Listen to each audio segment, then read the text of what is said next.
propose a slightly less partisan view of Scotland's future than we heard from the SNP benches this morning. Because when it comes to constitutional reform in Scotland, Scots like their politicians to cooperate. From the National Covenant in the immediate post-war years, to the Cobrandon Commission in the 1970s, to the Constitutional Convention in the 1990s, and to the Calman Commission today. Scots want consensus solutions when it comes to the Constitution. And Scots distrust political parties trying to ram their pet constitutional schemes down Scotland's throat. It was a lesson that Labour learned the hard way in the late 70s, and in the 1979 referendum we all paid the price. It was a lesson that the Conservatives relearned in the mid-1990s when they tried to stand against the tide of change and the national groundswell for a parliament. And it's a lesson that the SNP still have to learn, because they are always looking for a me, myself, I solution. Yes. I wonder if she could relate that thesis to, for example, the results of the European elections in Scotland and the electoral results that turned out there. It doesn't seem to be an exact match by any manner of means. Wendy Alexander. The point I am making is that when it comes to constitutional change, Scots want consensus, not to be railroaded into the views of any one political party. And the SNP are always looking for a me, myself, I solution. It was true at the Constitutional Convention when they stood apart. It was true again last year when they stood apart from the Calman Commission. It was true again yesterday when they stood apart from joining the steering group. And the SNP's me, myself, I attitude goes to the heart of the problem with the amendment they have placed before us today, because I commend the small print of that amendment to the Chamber. If we passed the SNP's amendment today, it would carve this Parliament that gave birth to Calman out of any further role with respect to amending its own powers, improving relations with Westminster or implementing the new financial powers. We, this Parliament, would be relegated to simply fixing our own procedures. So I urge the Chamber to ponder the implications of the SNP's amendment, particularly with respect to financial powers. It calls on us to hand over all negotiations to a Scottish Government that doesn't even believe in those proposed powers.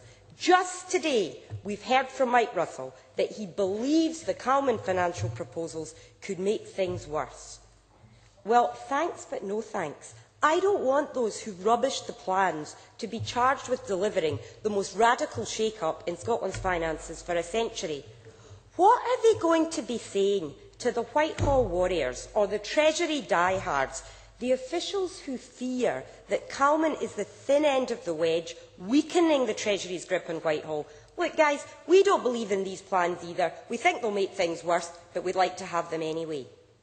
I have been there negotiating for financial powers for Scotland with Her Majesty's Treasury. And the problem is, if you have a sceptical, half-hearted and partisan approach, it simply won't work. Yes. Member for giving way. I can't help but notice that the Treasury and Whitehall mandarins, which she so demonises, are accountable to Labour ministers. Do Labour ministers share the scepticism of which she speaks about Scottish autonomy? Wendy Alexander. No, they certainly don't, but the point I'm trying to make is that delivering Calman will not come from one party trying to trump another. Delivering Calman will come from building more consensus, not fermenting domestic division. And building consensus necessary to deliver Calman can only come from this Parliament, a Parliament that itself was brought into being by cross-party cooperation, a Parliament that is legitimated by an electoral system that reflects all shades of opinion, and a Parliament that is confident enough to embrace the evidence from its fellow countrymen captured in the Calman Commission. Calman is about embracing, not what Mike Russell so derisively claimed to be what Labour wants.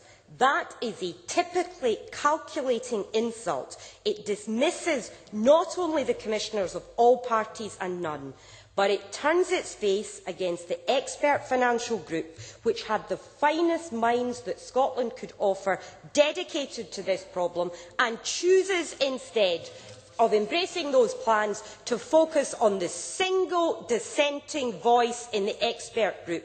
To die in a ditch for a single dissenting voice and stand against the consensus of everyone else is simply not in the nation's interests.